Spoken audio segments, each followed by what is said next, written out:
Paz do Senhor, meus irmãos. Estamos aí, né, para mais uma aula de Escola Bíblica Dominical online. Tomara que esteja terminando isso, né, irmãos? Precisamos voltar às nossas aulas de Escola Bíblica Dominical de forma presencial. Oremos por isso, irmãos, para que alcancemos essa bênção e essa vitória em nome de Jesus. Os irmãos estão bem? Graças a Deus eu estou bem, eu e minha família, e estamos aí esperando a volta para novamente cultuarmos a Deus dentro da nossa igreja, que está ficando muito bonita, graças a Deus. Meus irmãos, a aula de hoje, o tema da lição 3 desse trimestre é o despertamento renova o altar. Esse é o título da lição. Repetindo, o despertamento renova o altar. O texto áureo da lição de hoje está em 1 Reis, capítulo 18, versículo 30, que diz assim: Então Elias disse a todo o povo: Chegai-vos a mim. E todo o povo chegou a ele, e reparou o altar do Senhor que estava quebrado. A verdade prática de hoje diz assim: Satanás jamais derrotará o crente cujo altar é constantemente renovado pelo Espírito. A leitura bíblica, ela encontra-se no livro de Esdras, capítulo de número 3, versículo 2 a 5, e depois versículo 10 a 13. Diz assim: Levantou-se Jesua, filho de Josadaque, e seus irmãos, os sacerdotes, e Zorobabel, filho de Saltiel, e seus irmãos, edificaram o altar de Deus de Israel, para oferecerem sobre ele holocaustos, como está escrito na lei de Moisés, o homem de Deus. E firmaram o altar sobre as suas bases, porque o terror estava sobre eles, por causa dos povos das terras, e ofereceram sobre ele holocaustos ao Senhor, holocaustos de manhã e de tarde. E celebraram a festa dos tabernáculos, como está escrito, e ofereceram holocaustos de dia em dia, por ordem conforme o rito, cada coisa no seu dia. E depois disso o holocausto contínuo, e os das luas novas, e os de todas as solenidades consagradas ao Senhor, como também de qualquer que oferecia oferta voluntária ao Senhor. Quando, pois, os edificadores lançaram os alicerces do templo do Senhor, então apresentaram-se os sacerdotes, já paramentados e com trombetas, e os levitas, filhos de Asaf, com saltérios, para louvarem ao Senhor conforme a instituição de Davi, rei de Israel. E cantavam a revezes, louvando e celebrando ao Senhor, porque é bom, porque a sua benignidade dura para sempre sobre Israel. E todo o povo jubilou com grande júbilo, quando louvou o Senhor pela fundação da casa do Senhor. Porém, muitos dos sacerdotes e levitas e chefes dos pais, já velhos, que viram a primeira casa sobre seu fundamento, vendo perante seus olhos esta casa, choraram em altas vozes. Mas muitos levantaram as vozes com júbilos e com alegria, de maneira que não discernia o povo as vozes de alegria das vozes do choro do povo, porque o povo jubilava com tão grande júbilo que as vozes se ouviam de muito longe. Amém? Meus irmãos, devemos destacar o seguinte nessa lição: o que é o altar? Para chamar a atenção dos irmãos sobre o que é o altar, eu quero ler a palavra de Deus em Êxodo, capítulo de número 29, versículo 42 e 43, que diz assim: Este será o holocausto contínuo por vossas gerações, à porta da tenda da congregação, perante o Senhor, onde vos encontrareis para falar contigo ali. E ali virei aos filhos de Israel, para que por minha glória sejam santificados. Ou seja, meus irmãos, O holocausto era o local aonde o povo se chegava a Deus e Deus se chegava ao povo. Era ali onde havia um relacionamento direto com Deus. O povo falava com Deus e ali Deus os ouvia. E ali Deus santificava esse povo. Meus irmãos, prestai atenção. O que é o holocausto hoje? Onde é que Deus se manifesta hoje? Muitos dizem, Deus se manifesta na igreja. Sim, mas sabe por quê? Porque a Bíblia diz em 1 Coríntios 3,16 que o nosso corpo, é templo do Espírito Santo. Ou seja, o templo do Espírito Santo somos nós. 1 Coríntios 3,16 diz assim: não sabeis vós que sois templo de Deus e que o Espírito de Deus habita em vós? Ou seja, onde é que Deus se manifesta hoje? No nosso corpo, que ele é templo do Espírito Santo. Hoje o templo não é mais um templo feito por mãos humanas, construído com pedras. Não, hoje o templo somos nós. É aqui que Deus habita. Então, meus irmãos, o holocausto está em nós. O holocausto somos nós, né? Quando nós olhamos, mas o holocausto não é Cristo. Cristo é o Cordeiro de Deus que tira o pecado do mundo. É o sacrifício que foi feito no holocausto para que onde ali houvesse derramamento de sangue. E o sangue de Jesus Cristo é que nos purifica de todo o pecado. Amém, meus irmãos? Meus irmãos, prestai atenção. Toda vez que o povo de Israel quis consertar-se com Deus, o povo de Israel, a primeira coisa que teve que fazer é construir um holocausto para poder chegar-se a Deus. É dessa forma que Deus atua. Por exemplo, você pode olhar Elias. Elias, quando nós olhamos Êxodo capítulo... 1 Reis capítulo 18, versículo 16 ao 40, nós vemos aquela história que já ouvimos muitas pregações na igreja sobre ela, sobre Elias e os profetas de Baal. Ele era somente um profeta de Deus. E profeta de Baal haviam 450 profetas de Baal. A Bíblia diz que Elias disse ao povo: olha, vocês estão aí cocheando em dois pensamentos. Uma hora vocês estão com Baal, uma hora vocês estão com Deus. E quem está de um lado ou de outro não pode estar com Deus. Porque Deus não divide a glória dele com ninguém. Deus, o negócio com Deus é único, meus irmãos. É só com Deus e ponto final, né? Como diz, né, lá no Novo Testamento, Jesus diz, né, é impossível servir a dois senhores, impossível servir a Deus e a Mamon, né? Mamon representa o Deus do dinheiro, né? E o Deus verdadeiro ao qual nós servimos é outro.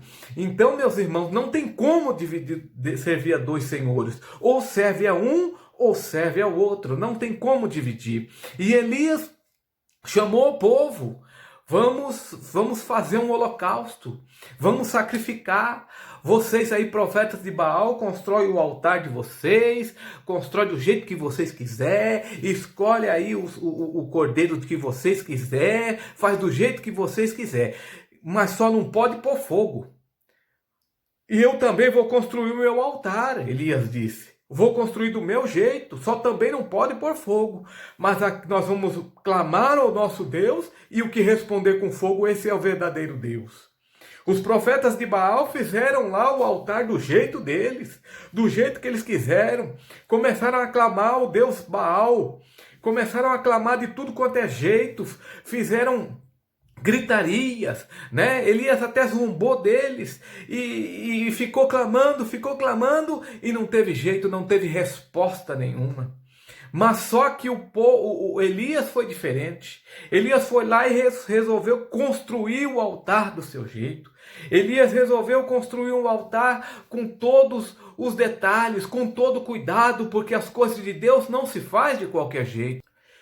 E aí então, meus irmãos, a Bíblia diz que depois de Elias orar, ele construiu tudo direitinho, fez tudo do jeito certo. Porque com Deus não se faz de qualquer jeito. Com Deus a coisa é séria. E aí ele fez tudo direitinho e orou. E a Bíblia diz que então caiu fogo do céu e consumiu o holocausto, a lenha, as pedras, o pó, lambeu a água que tinha, acabou com tudo, porque foi fogo verdadeiro, fogo do céu que caiu. E o povo vendo, caíram sobre os seus rostos e disseram: só o Senhor é Deus, só o Senhor é Deus, aleluia. E a Bíblia diz que Elias lançou mão dos profetas, disse: lançai mão dos profetas de Baal, que nenhum deles escape, e lançaram mão deles, e Elias os fez descer ao ribeiro de Quizon, e ali matou esses profetas. Meus irmãos, também podemos ver em 2 Crônicas, capítulo de número 29, podemos ver que a história de Ezequias mandou purificar o templo. Porque o povo, os pais daquele povo, tinham vivido em pecado, tinham se misturado com os outros povos, tinham ido para a idolatria. E Ezequias manda eles voltarem. Ezequias tinha 25 anos de idade quando começou a reinar. E a Bíblia diz que ele fez o que era reto aos olhos do Senhor. E no ano primeiro do seu reinado, no primeiro mês do seu reinado, ele abriu as portas da casa do Senhor e reparou a casa do Senhor, arrumou a casa do Senhor, porque Deus não trabalha com casa desarrumada. Aleluia! E ele trouxe o sacerdote, trouxe os levitas, E disse: santificai-vos. No versículo 5 do capítulo 29 de 2 Crônica, ele disse assim para os levitas: santificai-vos agora, e santificai a casa do Senhor, Deus de vossos pais, e tirai do santuário a imundícia. É assim que ele trabalhou. E Deus trabalhou restaurando também na história de Ezequias. E Deus abençoou, quando vemos no versículo 36 do capítulo 29 de 2 Crônicas: e Ezequias e todo o povo se alegraram por causa daquilo que Deus tinha preparado para o povo, porque apressadamente se fez a obra. Então você começa a ver que, primeira coisa, a reparação do altar. Quando olhamos para a leitura bíblica de hoje, vemos que não foi diferente. A história é a mesma. Mais uma vez o povo se volta. Foi no reinado de Ciro, rei da Pérsia. Deus tocou no coração do próprio Ciro, falou para eles: vocês voltam para Jerusalém e reconstrói o templo do Deus vivo, do Deus verdadeiro. E eles se uniram e foram lá e reconstruíram. E diz a Bíblia que eles foram lá, como nós lemos aqui na leitura bíblica, firmaram o altar sobre as suas bases, já tinha as bases lá. Porque uma coisa que eles fizeram, interessante ver isso aqui, porque o terror estava sobre eles. Eles tinham medo de serem atacados, de serem escravizados, de que outros povos não permitissem que eles voltassem. Então eles estavam com medo, e por causa dos povos da terra, e ofereceram sobre ele holocaustos ao Senhor no altar.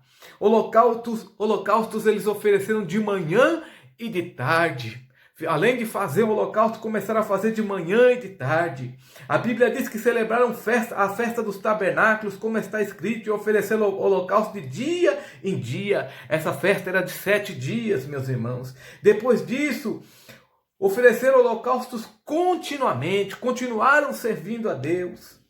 Aleluia! E nós vimos que eles depois, versículo 10, quando, pois, os edificadores lançaram os alicerces sobre o templo do Senhor, então apresentaram-se os sacerdotes, já paramentados e com trombetas, os levitas, filhos das Asas, com saltérios, para louvarem ao Senhor, conforme a instituição de Davi, rei de Israel. E eles cantavam, louvavam, celebravam ao Senhor. E todo Israel jubilou, se alegrou, quando louvou ao Senhor pela fundação da casa do Senhor. Porém, muitos choravam, os antigos choravam, com saudade da época antiga, do templo antigo, porque agora eles estavam num templo onde estava com a terra arrasada em volta, né? Mas só que os novos se alegravam e cantavam. E a Bíblia diz que a alegria era tanta, tanto dos que choravam quanto dos que se alegravam, porque aqueles que choravam também se alegravam, né? Que as vozes deles se ouvia de longe. Meus irmãos, agora eu quero chamar os irmãos para uma reflexão nesses minutos finais dessa aula, porque a aula online ela não pode ser muito longa. Meus irmãos, estamos passando por um momento terrível no mundo.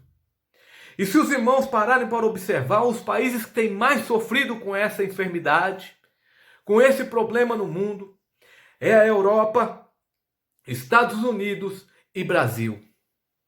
São esses lugares que mais sofrem.